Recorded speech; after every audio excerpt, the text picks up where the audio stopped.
Rajasudha channel కి స్వాగతం। మన రాజసుధా ఛానల్ ద్వారా అనేక సమస్యలకి చక్కటి పరిష్కార మార్గాలు సక్సెస్ కి టిప్స్ ఎన్నో మనం తెలుసుకుంటున్నాం। ఈ రోజు మనం తెలుసుకోబోయే ఇంట్రెస్టింగ్ టాపిక్ పుణ్య ప్రదేశాల్లో రాళ్ళు పేరిస్తే ఇల్లు కడతామా।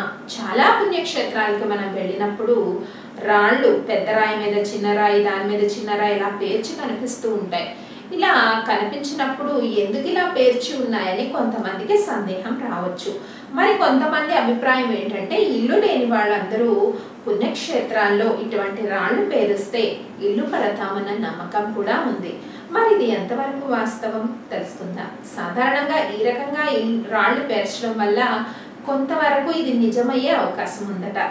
మరి యవ్వనంగా ఉన్నప్పుడు ఏదో ఒక సంపాదన మనిషికి ఉంటూ ఉంటుంది। మనిషి తన బిజీ లైఫ్లో అంటే నిమగ్నమై ఉంటాడు, బిజీ లైఫ్ లీడ్ చేస్తూ ఉంటాడు। ఏజ్ అయిపోతున్న కొద్ది ఒక ఇల్లు కట్టుకోవాలి, ఒక పర్మనెంట్గా ఒక ఇల్లు కట్టుకొని దానిలో నివాసం ఉండాలన్న కోరిక అందరిలోనే ఉంటుంది। కాబట్టి భగవంతుడికి ఈ రకంగా పుణ్య ప్రదేశాలు వెళ్ళినప్పుడు మాకు ఇంటిని సమకూర్చమని చెప్పి విన్నవించుకోవడం లాంటిది। కాబట్టి ఎన్ని రాళ్ళు పెడితే అన్ని అంతస్తులు అన్నమాట। కాబట్టి పుణ్య ప్రదేశాల్లో రాళ్ళు పేరిస్తే త్వరలో ఇల్లు కట్టుకుంటారు అన్న నానుడు కూడా ఉంది। కాబట్టి మీకు ఇల్లు లేకపోతే ఈ ప్రయత్నం మీరు కూడా చేయండి, కొన్ని రోజులకి ఇది సఫలీకృతం కావచ్చు। మరిన్ని పరిష్కార మార్గాల కోసం సబ్స్క్రైబ్ చేయండి రాజసుధా ఛానల్। ఈ వీడియోని మీరు లైక్ చేయండి, షేర్ చేయండి, సబ్స్క్రైబ్ చేయడం మాత్రం మర్చిపోవద్దు। వీక్షించండి రాజసుధా ఛానల్।